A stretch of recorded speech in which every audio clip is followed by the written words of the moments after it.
Now we're taking on the gun control debate 30 years after the assassination attempt on President Ronald Reagan. Joining us are Irvington Mayor Wayne Smith and radio show host David Webb. Mayor Smith, let's start with you right now. You know, it's been 30 years. Tomorrow marks a very sad anniversary. But, you know, as far as gun control laws go, not much has happened barring the Brady bill. Do you think that Americans just don't want gun control? Well, I think there are two bills in Congress right now that have been sponsored by both of our U.S. Senators, Frank Lautenberg and Menendez. One would to reduce the number of rounds in a magazine over 10. It was federal law. And then knocked down in 2004.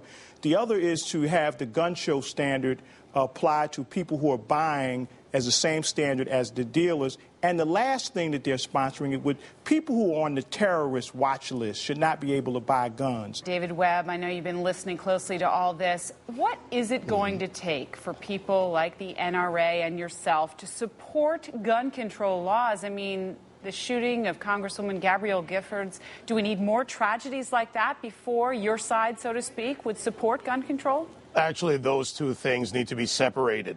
We make gun control laws for people who, by their very nature, don't obey them. What we do need is we need structures in place so that people who legally buy guns, register, are responsible gun owners, can have their rights as guaranteed by the Second Amendment. This idea by a lot of the mayors and the mayors against illegal guns, by the way, I haven't found the mayors for illegal guns. They don't exist. No rational American wants illegal gun trade out there.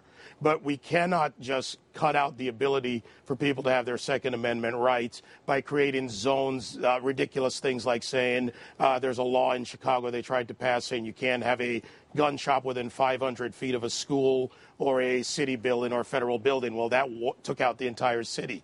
That's an attempt to actually circumvent the Second Amendment. Where do you draw the line? You know, is it assault rifles? I mean, is there anywhere where you're willing to say, yeah, I think we do need some gun control laws in place? I don't think anybody needs to have a magazine clip that holds more than 10 rounds. I think but that's not up to you, Mayor. That's not up to you. Are you saying that there's a federal proposal Mayor, the Second Amendment is the Constitution. We're not banning the Second Amendment. We're saying you have the right to own a gun. You are trying. The gun control lobbies out there want to have a de facto violation of the Second Amendment. Violence prevention measures that would stop. You don't want a terrorist to have a gun, would you? You couldn't be opposed to a... No, and what, Mayor, those... Okay, don't go No. First of all, no rational person wants a terrorist to have a gun. Yeah, so those are... But is there any circumstance in which you would support gun control legislation, Mr. Webb? We have in many states viable and good gun control laws that allow for registration, that allow for the gun show training, that demand that people do. The gun show, and I agree with you, Mayor. Okay, we've reached a compromise. All right, we're out of time. Mayor Smith and David Webb, thank you so much for joining us.